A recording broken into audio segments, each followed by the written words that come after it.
Welcome, my friends. Thank you for joining me for this tour. Today I have a tour with Courtney and Rom of their amazing bus that they've built out. This is sort of Bohemian rustic style. I hope you love this tour.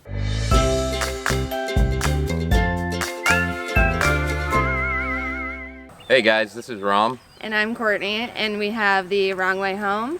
We have a 40-foot international transit bus. It's a 2014. It's got the dreaded Max Force engine in it, but there are some batches that are good batches, and we actually got one of them. So no problems with the engine, and it runs strong, smooth, and the ride is amazing. So the way that I got into bus life is kind of a roundabout story, and Courtney has a really cool story of how she got into it as well.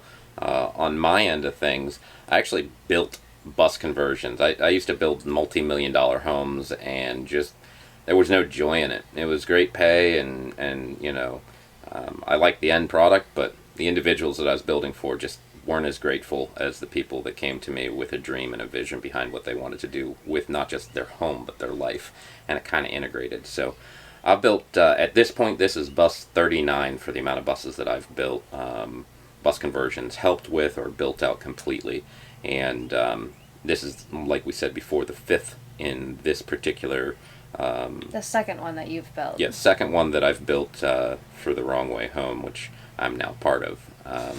But we've both been in the bus community for a while. We met about a year and a half ago throughout our journeys in the bus community. So I was 21 years old, and I was always wanted to go out and travel. And I had the day-to-day routine, 9-to-5 job, apartment, car, relationship, and I was just never happy.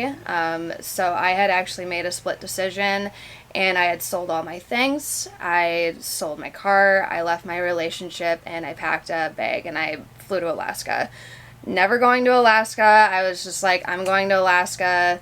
I ended up going there. I met somebody, and we actually converted a 1990 Suburban, and actually he had the push to go on the road. I was a little more skeptic. He wanted to live in a truck, travel through Alaska and Canada, and I was like, what the heck are we doing? Where are we going to sleep? Where am I going to go to the bathroom? Where are we going to shower? And so he finally convinced me into doing it. We set out in Alaska. We put a mattress in the back of the Suburban, and we traveled all through the interior of Alaska, and then we went into Canada, and we actually had a apartment to set down in Arizona that we were going to go to, and we just like living on the road so much, we ended up buying a travel trailer to hook behind the Suburban and go down to Nevada. Bought our first 40-foot bus, built that in 7 days. 7 days. 7 days. There's a goal for all of you out there. Build your bus in 7 days. It did not look like anything of this, but it had everything we needed to make it livable to actually start living on the road. So after that first bus, we ended up buying our second and third bus, and we ended up breaking up. I bought my fourth bus, met this guy, and now we're still going. Yeah, we're still going. So I just hope that my buses are built well enough to keep the journey going for us and for other people. We love building them, and I can only build so many. And so this right here is this is a passion. People ask me for a business card, and I don't like business cards because it turns it into a business. This is a passion that I might get paid for every once in a while. So this right here is the fifth bus that we've had in the Wrong Way Home, I guess, franchise, name brand. And we started this bus up in Maine a few months ago, but what you see inside is about 3 weeks from start to finish, plus some little projects along the way. Mm-hmm. But we hope that you like it. Come on in. So we have a automatic push button, just standard. We have air brakes. I am 100% always driving the bus while Rom is actually driving the car behind. I have driven many big vehicles in my life, so it's actually pretty easy to drive for me.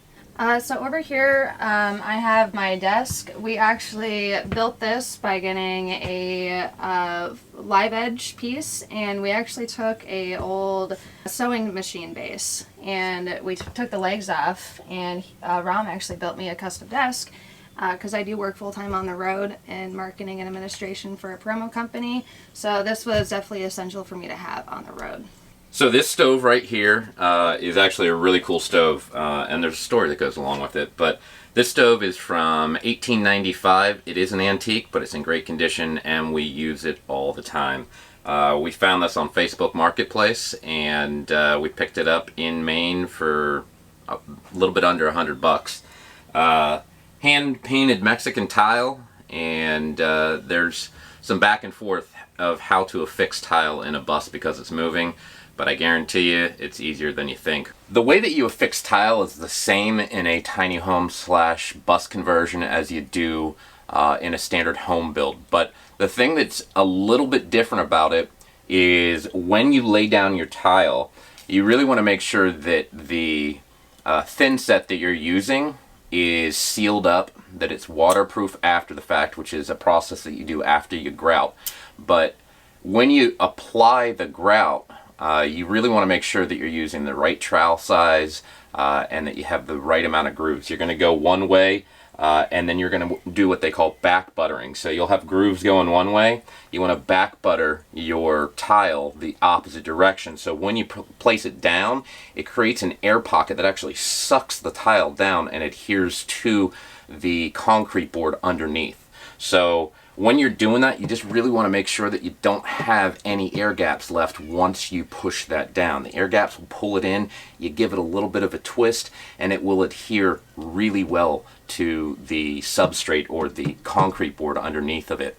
And the amount of movement that you have and flex inside of a vehicle while it's moving down the road is 99% in the chassis itself. The movement of the actual body is nominal comparatively. So you're not going to have a lot of issues with walls expanding and contracting or moving and shifting while you're going down the road.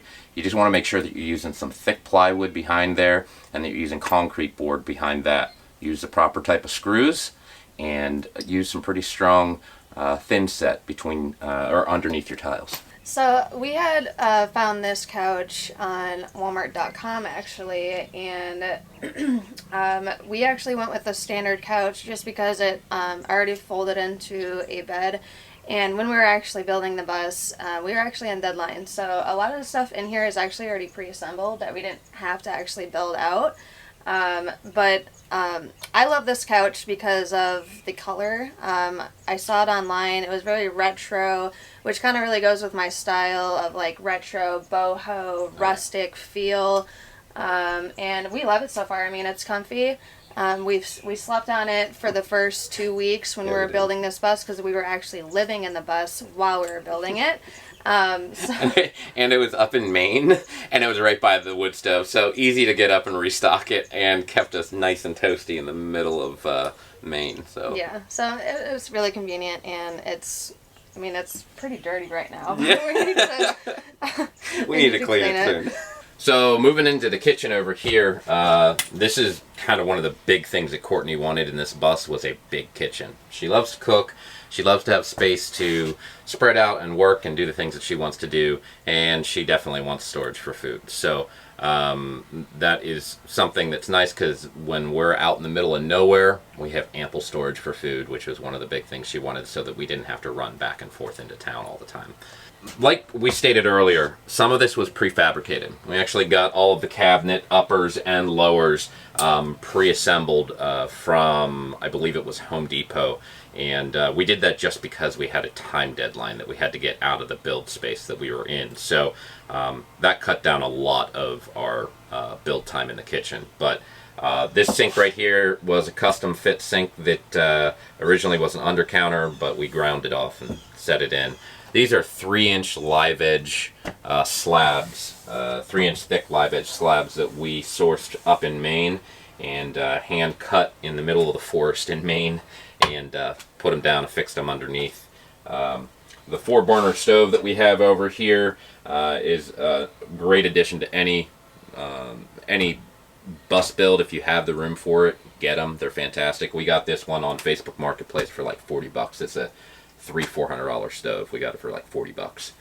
We've got the paneling on the back here, which is actually just pallet wood that we ripped down with a table saw to 3-inch thick, and got a consistency that we liked, and moved up the wall with that.